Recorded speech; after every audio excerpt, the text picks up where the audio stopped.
Hello, नमस्कार प्यारे बच्चों। मैं Vijay Bansal, math lecturer, Jakhal block, district Fatehabad से, हरियाणा एजुकेशन डिपार्टमेंट। आज हम अपनी मैथ की क्लास के अंदर कुछ सीखेंगे। हाँ जी प्यारे बच्चों, आज जो हम शुरू कर रहे हैं, हमारे पास हमारी क्लास 11th का जो हमारा चैप्टर 13 चल रहा है, लिमिट्स एंड डेरिवेटिव्स।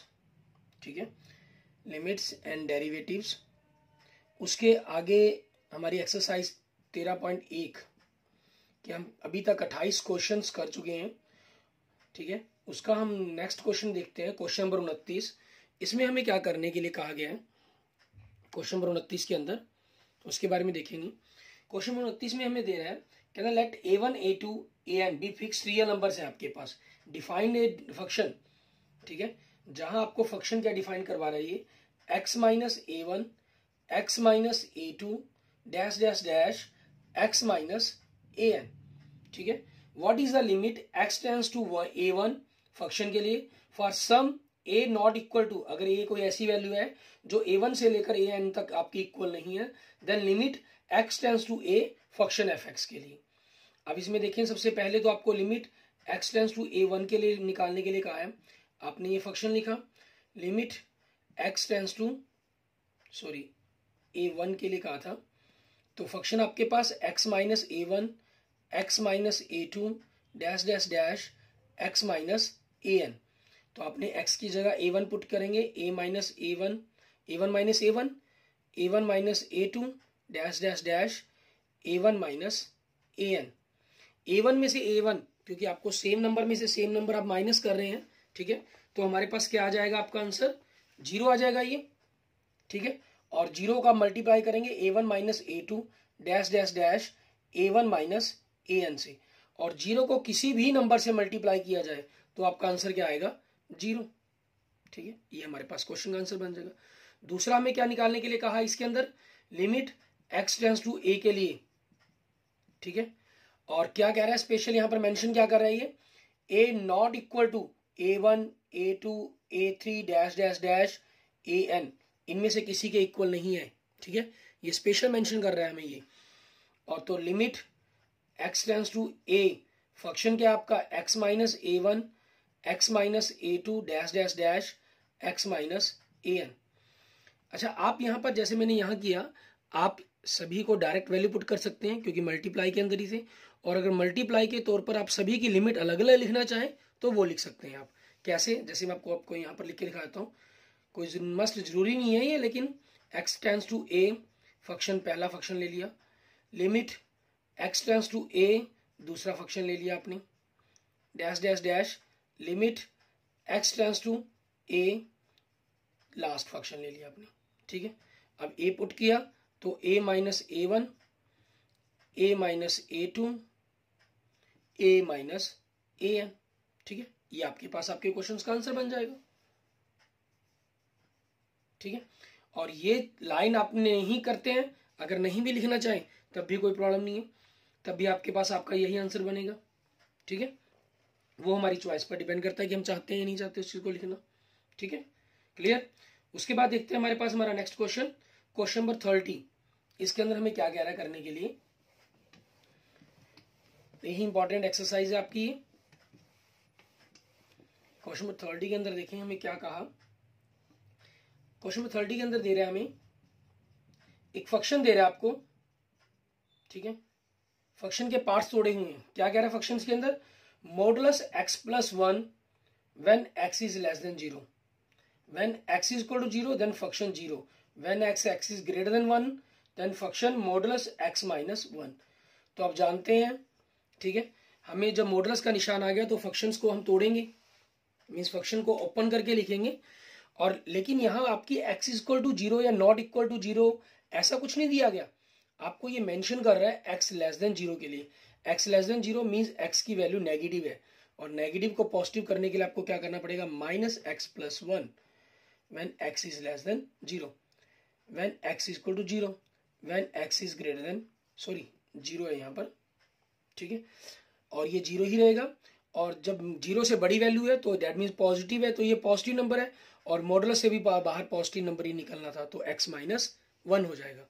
ठीक है, ख्याल रखेंगे मॉडुलस आपके नंबर को पॉजिटिव बनाता है, मीन्स आपने ये चीज हमेशा ख्याल रखी, मॉडुलस एक्स माइनस ए आपके पास दो पार्ट्स के अंदर टूटता है, x minus a minus x minus a, when x is greater than a, when x is less than a. अगर एक्स ए से छोटा होगा तो नेगेटिव हो जाएगा, नेगेटिव को पॉजिटिव करने के लिए माइनस से मल्टीप्लाई कर दिया गया। When then x is greater than a तो ये पॉजिटिव होगा, एक्स आपका इससे बड़ा नंबर होगा तो पॉजिटिव होगा, पॉजिटिव है तो बाहर कोई सिंबल लगाने की जरूरत नहीं है हमें, ठीक है। ये हमने फंक्शंस को लिख दिया मॉडुलस के बिना। अब हमें क्या कहेंगे, कह रहा है ये कहना for what value of s of a, ठीक है, does limit x tends to A function exist, ठीक है, कि फंक्शन आपके पास एग्जिस्ट करे तो उस हिसाब से ए की वैल्यू बताएं क्या बनेगी आपकी। तो हम क्या करते हैं, यहां पर हमारे पास तीन चीजें केस बन सकते हैं। फर्स्ट केस ले लिया हमने, case 1, when x is equal to A is greater than 0, ठीक है। आप ए की ही बात करने तो हम ए को ही लिख लेते हैं, कोई जरूरी नहीं हमें एक एक्स का वर्णन करना। ए इज ग्रेटर देन 0, अगर ए से बड़ा है number, then limit x tends to A function, then limit x tends to a, क्योंकि ए आपके पास 0 से बड़ा है तो 0 से बड़े वाला फंक्शन ही लेना मुझे। वो क्या आपके पास x माइनस 1 है, आप x की जगह a पुट करेंगे, a माइनस 1। इसकी लेफ्ट और राइट हैंड लिमिट दोनों सॉल्व करनी है या नहीं करनी, ये हमें सोचना है यहाँ पर, ठीक है। हमें लेफ्ट और राइट लिमिट सॉल्व करने की जरूरत नहीं है, क्योंकि आपके पास फंक्शन सिंगल फंक्शन है उसमें लिमिट के लिए, उसके लेस देन के लिए ग्रेटर देन के लिए अलग अलग फंक्शन नहीं है, इसलिए आपके पास यही बनेगा, ठीक है। तो यहाँ क्या हो गया आपके पास, आप लिखेंगे लिमिट एग्जिस्ट, ठीक है, at x is equal to A is greater than 0, ठीक है। उस चीज के लिए आपके पास दूसरा केस आपके पास क्या राइज हुआ, case second, when A is less than 0, जब ए की वैल्यू 0 से छोटी हो, ठीक है।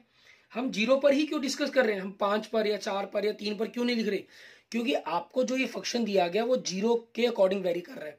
अगर यहां पर 0 की जगह आपके पास, ठीक है, मान लीजिए 5 होता, ठीक है, मान लीजिए 0 की जगह 5 होता तो हम 5 के लिए लिखते कि एक्स की वैल्यू, ए की वैल्यू 5 से बड़ी 5 से छोटी, ठीक है, 5 के इक्वल, ठीक है। अब क्योंकि यहां पर 0 दिया गया तो हम 0 के अकॉर्डिंग ही लिखेंगे, इस चीज को डिस्कस करेंगे, ठीक है। X is less than 0 equal 0 and greater than 0, X when A is less than 0, then limit आपके पास क्या लेनी है, limit x tends to A function आपके पास, ठीक है, limit x tends to A. अब ए से ए की वैल्यू क्या, 0 से छोटी, 0 से छोटी के लिए फंक्शन क्या है हमारा, ये फंक्शन है माइनस एक्स प्लस 1, आपने एक्स की जगह क्या रखना है, माइनस ए प्लस 1। यहां ये सिंगल फंक्शन है, ये अलग क्वेश्चन हो गया, इससे इसका कंपैरिजन कुछ नहीं है। आप कहीं सोचें ये a माइनस 1 आ रहा है, ये माइनस ए प्लस 1 आ रहा है, ये दोनों तो इक्वल ही नहीं आ रही, तो लिमिट हमारी एग्जिस्ट नहीं करेगी, हमें नहीं, ये हमारा एक अलग क्वेश्चन हो गया, ये अलग क्वेश्चन हो गया, ठीक है ना। ये वो वैल्यू के लिए जब आपकी वैल्यू पॉजिटिव है, ये वो फंक्शन हो गया जब आपकी जो एक्स की वैल्यू है नेगेटिव नंबर को लाइज कर रही है, ठीक है। तो इसके अंदर आपके पास क्या बनेगा, लिमिट एग्जिस्ट, ठीक है, लिमिट आपकी क्या करेगी, एग्जिस्ट करेगी at x is equal to a पर, जब ए लेस देन 0 हो आपके पास, मतलब 0 से बड़े के लिए 0 से छोटे के लिए दोनों पर आपकी लिमिट क्या कर रही है, एग्जिस्ट कर रही है, ठीक है, दोनों के दोनों फंक्शंस के अंदर।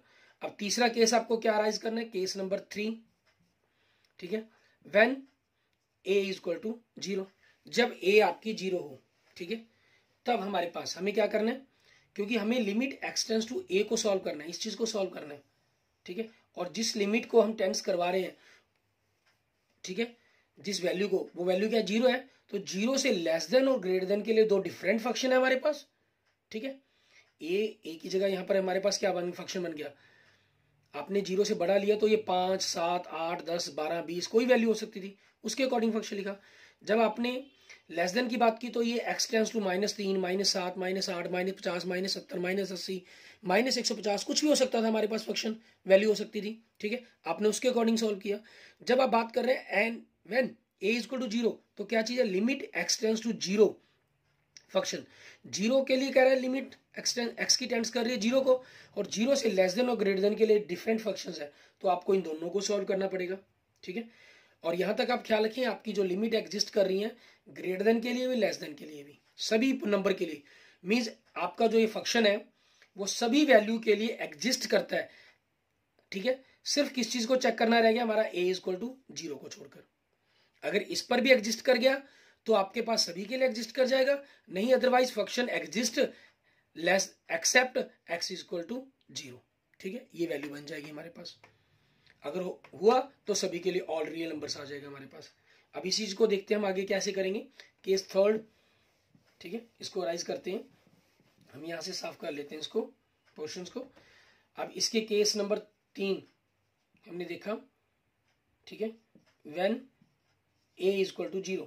तो आपके पास क्योंकि यहाँ दो फंक्शन राइज हो रहे हैं तो लेफ्ट हैंड लिमिट निकालिए अपनी, limit x tends to 0 negative function, limit x tends to 0 negative, 0 से लेस देन के लिए फंक्शन क्या है हमारे पास, माइनस एक्स प्लस 1, ठीक है। आपने x की जगह 0 पुट कर दे, 0 माइनस का मतलब यहाँ पर -0 नहीं लेना आपने, ठीक है, ये खास क्या लगना है आपको। 0 पुट कर दिया आपने तो क्या आंसर आ गया 1। आपने राइट हैंड लिमिट निकाली, ठीक है, limit x tends to 0 plus function, limit 0 plus का मतलब 0 से बड़े वैल्यूज के लिए फंक्शन हमारा वो क्या है, x माइनस 1 है, ठीक है। यहां हमने क्या करना है, x की वैल्यू 0 पुट कर दी, 0 माइनस 1 तो क्या आ गया, -1 आ गया। लेफ्ट हैंड और राइट हैंड लिमिट दोनों आपस में इक्वल है, not equal. Left hand limit not equal to right hand limit, ठीक है। So limit does not exist, limit आपकी एग्जिस्ट नहीं करती एट x इक्वल टू 0 पर हमारे पास, ठीक है। तो अब इस केस के अंदर हमारे पास देखें, जब a की वैल्यू 0 थी तब आपके पास लिमिट एग्जिस्ट नहीं कर रही, लेकिन जब a की वैल्यू 0 से बड़ी या 0 से छोटी थी तो हमारी लिमिट एग्जिस्ट करती थी, ठीक है। तो हम क्या कर देंगे, so limit x tends to a के लिए, क्योंकि हमें a के ऊपर बात करनी है ना, फंक्शन आपके पास ये एग्जिस्ट करता है, किन किन चीजों के लिए एग्जिस्ट करता है, ठीक है, एग्जिस्ट फॉर ऑल, यहां हम ऑल रियल नंबर्स लिख देते अगर आपका ये 0 पर भी एग्जिस्ट कर जाता, लेकिन 0 पर एग्जिस्ट नहीं किया तो हम लिखेंगे फॉर ऑल ए की सभी वैल्यूज पर, ठीक है। आप नॉट इक्वल टू 0 लिख सकते हैं कि 0 को छोड़कर, इसका मतलब ये हुआ, ठीक है। या इसकी जगह आप ये शब्द लिख दें, या ऐसे भी लिख सकते हैं फॉर ऑल ए एक्सेप्ट 0, ठीक है, ये भी लिख सकते हैं, क्लियर। या आप -a ये भी लिख सकते हैं, मतलब कि except all real numbers, for all real numbers, ठीक है, एक्सेप्ट 0, ये भी लिख सकते हैं। लिखने का आपका स्टाइल है, जैसे मर्जी लिख सकते हैं। ज्यादातर बेस्ट रहता है कि exist for all a not equal to 0, ये सभी के लिए एग्जिस्ट करेगा, सिर्फ ऑल वैल्यूज के लिए, लेकिन किसके लिए नहीं कर रहा, जब a आपका 0 के इक्वल हो, ठीक है, क्लियर। जिस भी वर्डिंग से आपको याद समझ में रहे, ठीक है, आपकी समझ के अंदर बना रहे, आप उस तरीके से इसको मेंशन कर सकते हैं, लिख सकते हैं, ठीक है।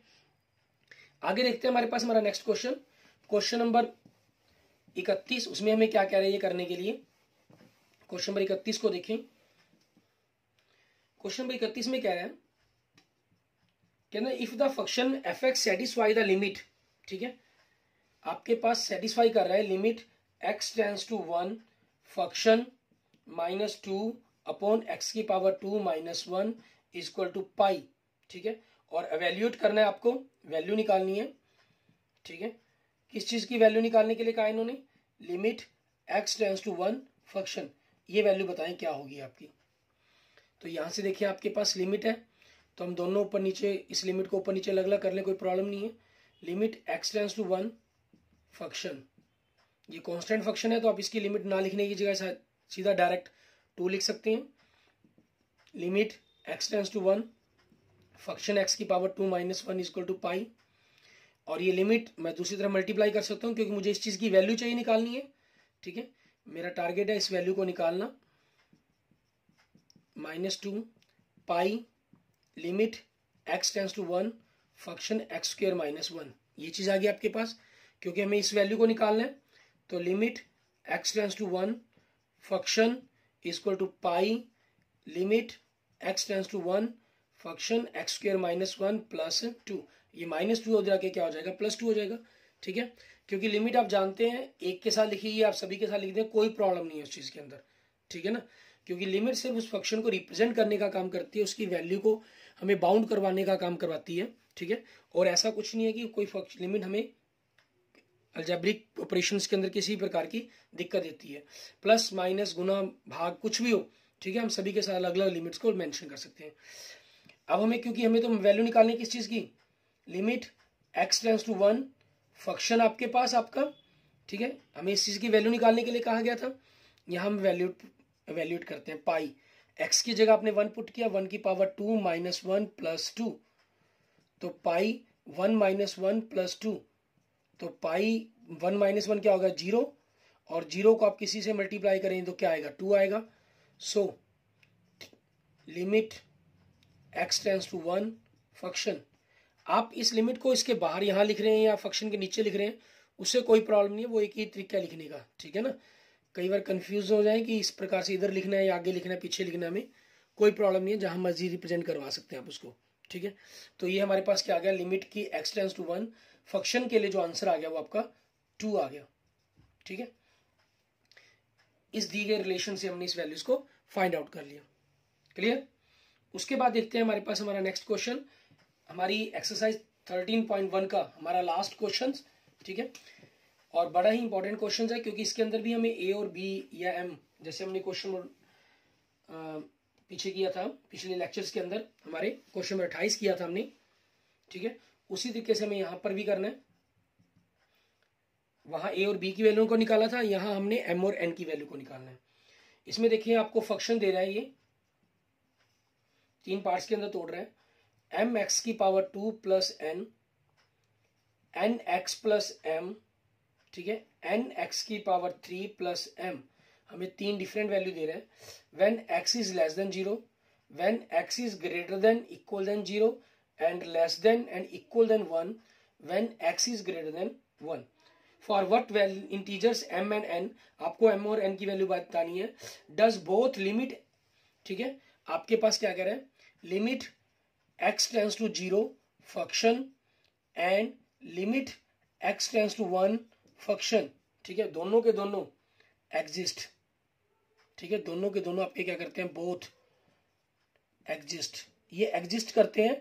तो डेट मीन्स 0 के लिए देखिए, पहले 0 पर बात कर रहे हैं, तो 0 से लेस देन और 0 से ग्रेटर देन के अलग अलग फंक्शन है, 2 अलग अलग फंक्शन दे रहे हैं। इसका मतलब, क्योंकि 0 से बड़े का हमें नियर अबाउट देखना होता है, वो 1 से बड़ा फंक्शन है, इसको नहीं लेना हमें। जिस भी लिमिट पर हम बात करते हैं हमेशा उसके नियर अबाउट निबर्स और पॉइंट्स लेने होते हैं हमें, ठीक है ना। तो उस चीज के अकॉर्डिंग 0 से लेस देन के लिए फंक्शन है, 0 से ग्रेटर देन के लिए फंक्शन है। आपका ये एग्जिस्ट कर रहा है, मींस लेफ्ट हैंड और राइट हैंड दोनों यहां से जब निकाल लेंगे वो इक्वल आएंगे। x टेंड्स टू 1 है, तो 1 से लेस देन के लिए ये फंक्शन है, 1 से ग्रेटर देन के लिए ये फंक्शन है हमारा, ठीक है। क्योंकि आपके पास 1 पर ये एग्जिस्ट कर रहा है, तो आपके वो लेफ्ट हैंड और राइट हैंड दोनों आपस में क्या होंगे, इक्वल होंगे, ठीक है। तो सबसे पहले हम क्या करते हैं, हमारी लिमिट x टेंड्स टू 0 के लिए ही कर लेते हैं, ठीक है, क्योंकि आपके पास limit x tends to 0 function exist करता है, ठीक है, आपको गिवन है, इसलिए लेफ्ट हैंड लिमिट इक्वल क्या होगा आपके पास, राइट हैंड लिमिट होगा, ठीक है, दोनों के दोनों आपस में क्या होंगे, आपके इक्वल होंगे। अब इसकी लेफ्ट हैंड लिमिट निकालते हैं हम, limit x tends to 0 minus function, limit x tends to 0 minus function क्या है आपके पास, इसका 0 से लेस देन के लिए फंक्शन क्या लेना है अपने, m x की पावर 2 प्लस n, ठीक है, x की जगह 0 पुट कर देंगे आप, तो ये हमारे पास क्या होगा, 0 हो गया सारा पोर्शन, ठीक है। तो क्या आ गया आपके पास, n आ गया। फिर उसके बाद बात करते हैं हम राइट हैंड लिमिट की, limit x tends to 0 plus function, अब 0 से बड़े के लिए फंक्शन लेना आपको, 0 से पॉजिटिव के लिए नंबर फंक्शन क्या है हमारा, nx प्लस m, आपने x की जगह 0 पुट किया तो क्या आ गया हमारे पास, m आ गया, ठीक है, क्योंकि ये दोनों के दोनों इक्वल हैं, ठीक है। So m is equal to n, ठीक है, ये हमारे पास हमारी वैल्यू बन गई कि आपके पास जो m और n है वो दोनों के दोनों क्या होंगे, इक्वल होंगे। हम इसके लिए ये लिख सकते हैं यहां पर, for limit x tends to 0, ठीक है, आपके पास फंक्शन आपका जो है टू एग्जिस्ट करेगा, और इसके लिए हमें क्या जरूरत है, we need m is equal to n, दोनों के दोनों आपके पास क्या होंगे, इक्वल होंगे, ठीक है, ये जरूरत पड़ेगी हमें इसके अंदर। और इसके दूसरे पार्ट में हमें क्या कह रहे हैं, अब x टेंड्स टू 1 के लिए बात करनी है हमें, ठीक है, ये तो 0 के लिए बात कर दी हमने, अब दूसरा 1 के लिए लिखना है। 0 के लिए तब एग्जिस्ट कर सकते हैं अगर m और n की वैल्यू इक्वल है, तो आपका ये एग्जिस्ट करेगा, कोई प्रॉब्लम नहीं है इसको, ठीक है। ये 5 5 3 3 लें या 4 4 लें या 6 6 लें, कुछ भी लें, ठीक है। m और n की जगह वैल्यू आपको सेम लिखनी है बस, तीनों ही फंक्शंस के अंदर। मान लो m की जगह 5 लिख रहे हैं तो 5x की 2 + 5, 5x + 5, 5x की 3 + 5, ठीक है। सॉरी, इसका तो जरूरत ही नहीं, हमें इन दोनों से मतलब है हमें, ठीक है। इसमें कुछ भी हो, हमें कोई प्रॉब्लम नहीं। अब आगे देखते हैं हमारे पास क्या कह रहा है x टेंड्स टू 1 के लिए। उसमें क्या बनेगा आपके पास पोर्शन, वो देखेंगे हमारे पास। उस पोर्शन के अंदर हमारे पास जैसे सेम ही हमें लिखना है, इसमें 0 की जगह क्या लेना है, हमें 1 लेना है। तो 1 के साथ आपके पास क्या आ जाएंगे, लेफ्ट और राइट हैंड लिमिट दोनों फंक्शन बराबर आ जाएंगे, और आपके पास ये पोर्शन यहां से चेंज होगा, ठीक है, क्योंकि फंक्शन चेंज हो जाएंगे ना। तो 1 माइनस के लिए और 1 प्लस के लिए, 1 लेस देन, 1 से लेस देन के लिए फंक्शन क्या है हमारा, limit x tends to 1 negative, function क्या है nx + m। यहाँ ख्याल रखना है 1 माइनस का मतलब x की जगह आपको -1 नहीं पुट करना, ठीक है, 1 ही पुट करना है। तो n + m आ गया, ठीक है। 1 प्लस का मतलब क्या हुआ आपके पास, ठीक है, limit x tends to 1 positive, 1 plus मतलब 1 से बड़ी के लिए फंक्शन क्या है आपके पास, n x की पावर 3 + m। आपको x की जगह 1 रखना है, और 1 की पावर कुछ भी हो 1 ही रहता है आपके पास, तो क्या आ जाएगा n + m, ठीक है। ये वैल्यू आपके पास आ जाएगी। अब ये तो ऑलरेडी दोनों खुद वैसे ही इक्वल आ रहे हैं आपके पास, ये तो खुद ही इक्वल बन रहे हैं। हमारे क्वेश्चंस के अकॉर्डिंग इन्होंने इक्वल होना भी था, लेकिन हमारे पास जो आंसर बने वो ऑटोमेटिक ही इक्वल आ रहे हैं, ठीक है। तो इसके लिए क्या लिख देंगे फिर हम, इसकी इसी चीज के लिए limit x tends to 1 function, ठीक है, आपका जो है वो एग्जिस्ट करेगा, ठीक है, एग्जिस्ट फॉर एनी इंटीजर, ठीक है, फॉर एनी इंटीग्रल वैल्यू, ठीक है, ऑफ m एंड n। ये कह रहा है कि m और n की कुछ वैल्यू में कोई प्रॉब्लम नहीं है, हम तभी इक्वल आएंगे। ये कह रहा है कि मान लीजिए आपके 5x + 6 है, मतलब n की जगह आपने 5 रखा, m की जगह 6 लिखा, तो 5x + 6, 5x का क्यूब + 6 लिखेंगे, तब आपके लिए 1 का ही एग्जिस्ट करेगा। और 0 वाला कह रहा है क्योंकि सेम फंक्शन के लिए कि दोनों इक्वल होने चाहिए आपके, ठीक है, क्योंकि ऑलरेडी इक्वल होंगे, यहाँ किसी वैल्यू का फर्क ही नहीं पड़ेगा, इक्वल वैल्यूज को आप इक्वल में जोड़ेंगे तभी एग्जिस्ट कर जाएगा, ठीक है। तो लेकिन दोनों के लिए लिख देंगे हम पोर्शंस को अलग अलग। आपका 1 एग्जिस्ट कहता है कि m और n कुछ भी हो, कोई प्रॉब्लम नहीं है, सेम हो चाहे डिफरेंट हो। और 0 वाला केस अराइज कर रहा है कि दोनों m और n की वैल्यू आपकी सेम होनी चाहिए, ठीक है। इस तरीके से हम इस क्वेश्चन को सॉल्व आउट करेंगे, क्लियर, ठीक है। इस तरीके से आपने इन सभी क्वेश्चंस को करना है, और इन्हीं के अंदर आपके पास, ठीक है, जैसे आप सब्स्टिट्यूशन वाला मेथड है वो भी अप्लाई कर सकते हैं, उसमें भी कोई प्रॉब्लम नहीं है। जनरल जैसे मैं कोई क्वेश्चन आपको लिख के दिखाता हूँ, सॉल्व करते हैं हम, उसके अकॉर्डिंग देखते हैं कि किस प्रकार से आपके पास रहेगा फंक्शंस, कैसा रहता है, ठीक है। मान लीजिए आपके पास मैं कोई एग्जांपल जनरल अपनी तरफ से क्वेश्चन का एग्जांपल ले लेता हूँ एक, ठीक है, कि आपको दिया गया लिमिट x टेंड्स टू 1 के लिए हमारे पास, या 2 के लिए मान लेते हैं, ठीक है, और आपको पता करना है फंक्शंस क्या बनेगा। और फंक्शन क्या दे रहा है आपको, यहाँ हमें 2 डिफरेंट फंक्शंस दे रहे हैं, x greater than equal than 2 के लिए, x लेस देन 2 के लिए आपके पास, ठीक है।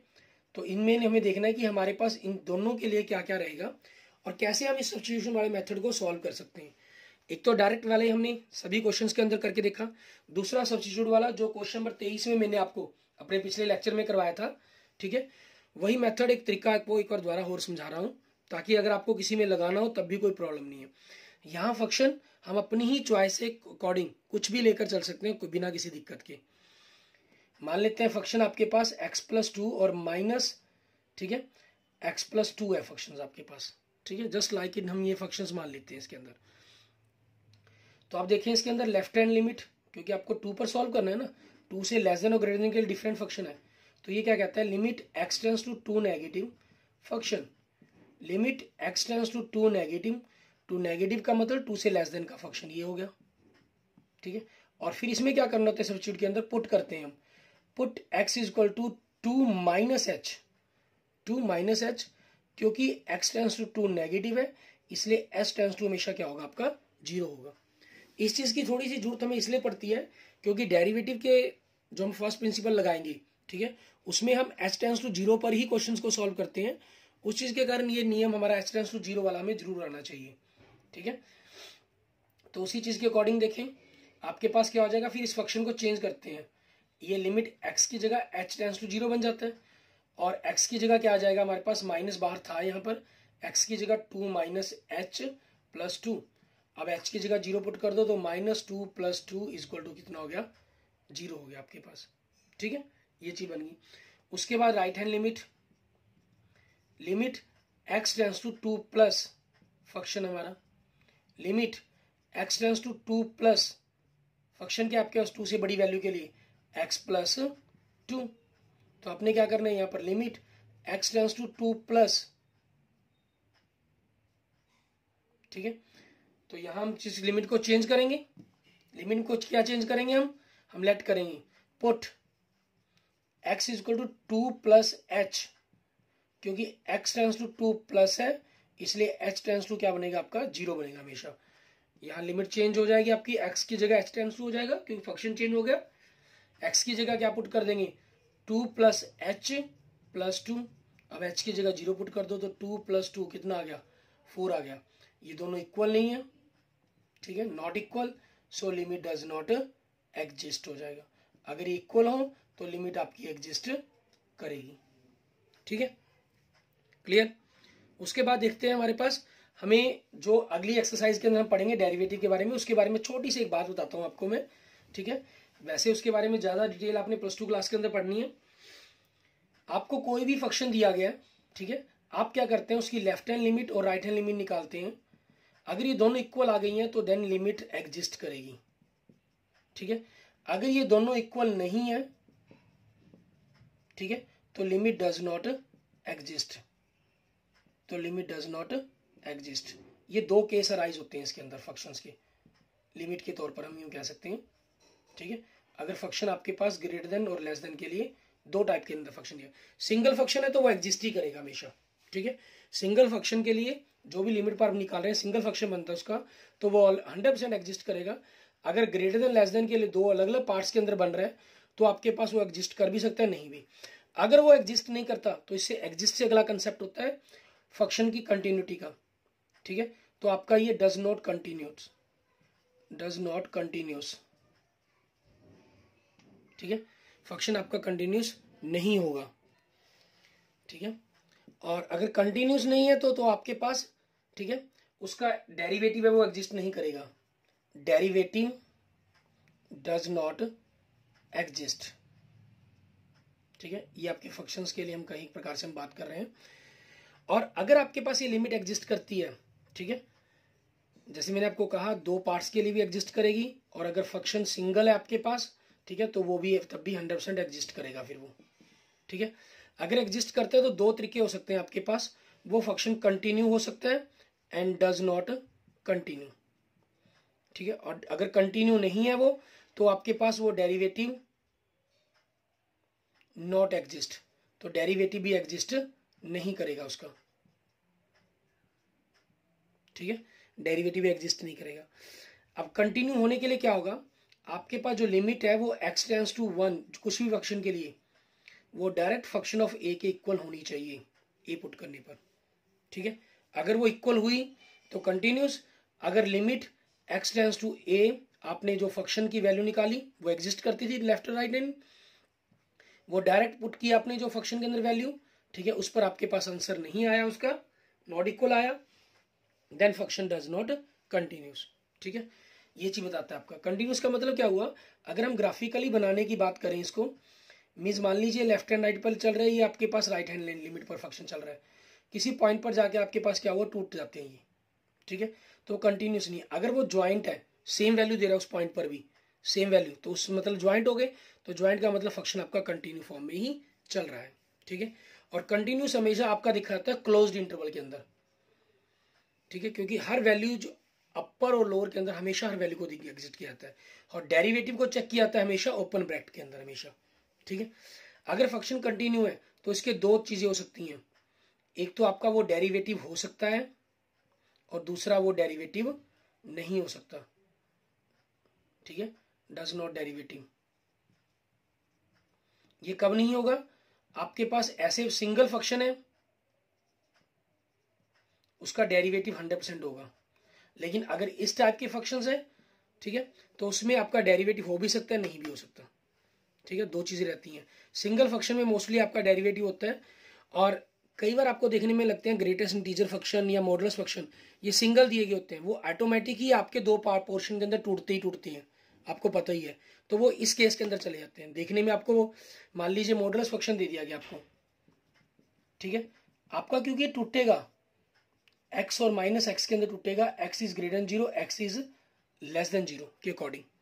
ठीक है, तो इसने दो पोर्शन के अंदर देखने में सिंगल फंक्शन है, तो ये डबल के अंदर बात आ गई। सिंगल फंक्शन आपका 100% डेरिवेटिव होगा, ठीक है, और जो डबल फंक्शन है वो डेरिवेटिव भी हो सकता है, does not derivative. Does not derivative के लिए क्या रहता है हमारे पास?